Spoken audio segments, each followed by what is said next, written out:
चैत्र पूर्णिमा की कथा। जय श्री कृष्णा। प्रिय श्रोताओं, आप सभी को चैत्र पूर्णिमा की हार्दिक शुभकामनाएं। इस दिन हनुमान जयंती भी है क्योंकि इसी दिन हनुमान जी का जन्म हुआ था। इसके अलावा पूर्णिमा इस बार चित्रा नक्षत्र में पड़ रही है। इस कारण से चैत्र की पूर्णिमा का महत्व और भी ज्यादा बढ़ गया है। चैत्र पूर्णिमा पर विधि विधान के साथ पूजा करने के साथ साथ पूर्णिमा की व्रत कथा का पाठ करने या इसे सुनने से सभी मनोकामनाएं पूर्ण होती है और मोक्ष के द्वार खुल जाते हैं।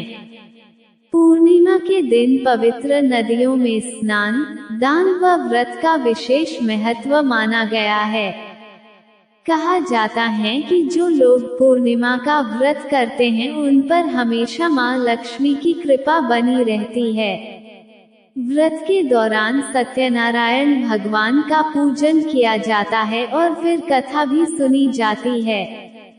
प्रिय श्रोताओं, चलिए रसपान करते हैं आज की कथा का। लेकिन उससे पहले अगर आप भी चाहते हैं कि आपके ऊपर भगवान विष्णु, माता लक्ष्मी और साथ में बजरंग बली की कृपा बनी रहे तो इस वीडियो को जल्दी से लाइक कर दीजिए और कमेंट बॉक्स में जय माता दी, जय बजरंग बली, जय श्री कृष्णा लिखकर अपनी हाजिरी भगवान के चरणों जरूर लगाए।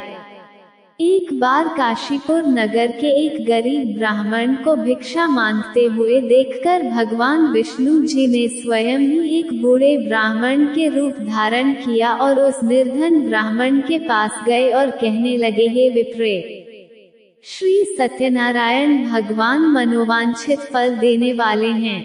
तुम उनका व्रत पूजन करो जिसे करने से मनुष्य सब प्रकार के दुखों से मुक्त हो जाता है।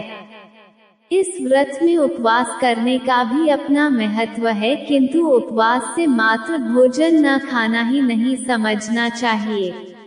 उपवास के समय हृदय में ये धारणा होनी चाहिए कि आज श्री सत्यनारायण भगवान हमारे पास ही विराजमान हैं।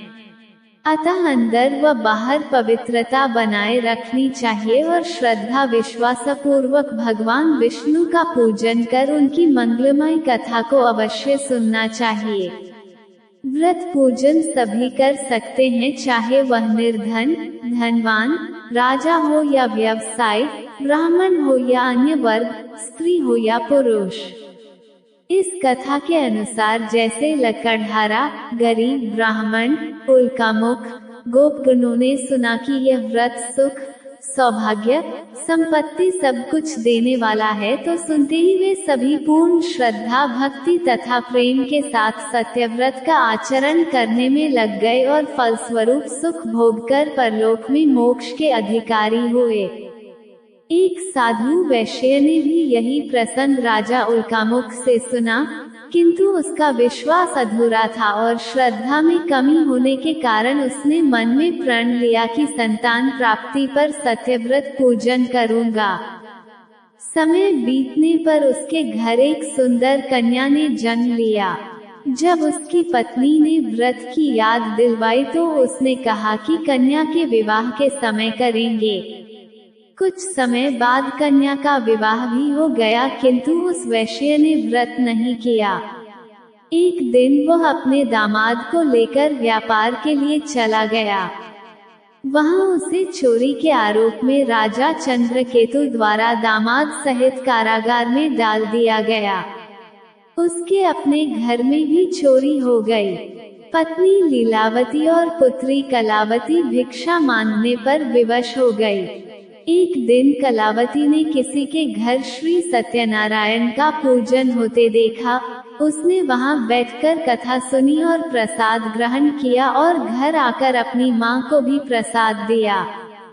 तब मां ने अगले दिन श्रद्धा से व्रत पूजन कर भगवान से पति और दामाद के शीघ्र वापस आने का वरदान मांगा। इससे श्री हरि विष्णु प्रसन्न हो गए और स्वप्न में राजा को कहा कि वह दोनों बंदियों को छोड़ दे क्योंकि वह निर्दोष हैं। राजा ने अगली सुबह उनको बहुत सारा धन देकर उन्हें विदा कर दिया। घर आकर पूर्णिमा और संक्रांति को सत्यव्रत का जीवन भर आयोजन करता रहा। परिणाम स्वरूप उसे सांसारिक सुख भोगकर मोक्ष की प्राप्ति हुई। इसी प्रकार एक बार राजा तुंगध्वज ने वन में गोपगणों को श्री सत्यनारायण भगवान का पूजन करते हुए देखा, किंतु अपने अभिमान के कारण राजा न तो पूजा स्थल पर गया, न ही दूर से ही प्रणाम किया और न ही गोपगणों द्वारा दिया प्रसाद ग्रहण किया। परिणाम ये हुआ कि राजा के पुत्र, धन धान्य, अश्व गजादि सब कुछ नष्ट हो गए। राजा को फिर ये आभास हुआ कि इस विपत्ति का कारण सत्यदेव भगवान का निरादर है। तब उसे बहुत पश्चाताप हुआ। वह तुरंत वन में गया और गोपगणों को बुलाकर उनसे सत्यनारायण भगवान की पूजा विधि पूछी और बाद में विधि अनुसार पूजा की। फिर उसने उनसे ही प्रसाद ग्रहण किया तथा घर पर आ गया। उसने देखा कि विपत्ति टल गई और उसकी सारी धन संपत्ति तथा जन सुरक्षित हो गए। राजा प्रसन्नता से भर गया और अपना सब कुछ भगवान को अर्पित कर दिया। प्रिय श्रोताओं, ये थी आज की वीडियो। उम्मीद है आपको वीडियो पसंद आई होगी। वीडियो को लाइक जरूर कीजिएगा। कल फिर मिलते हैं एक नई वीडियो के साथ। तब तक राधे राधे।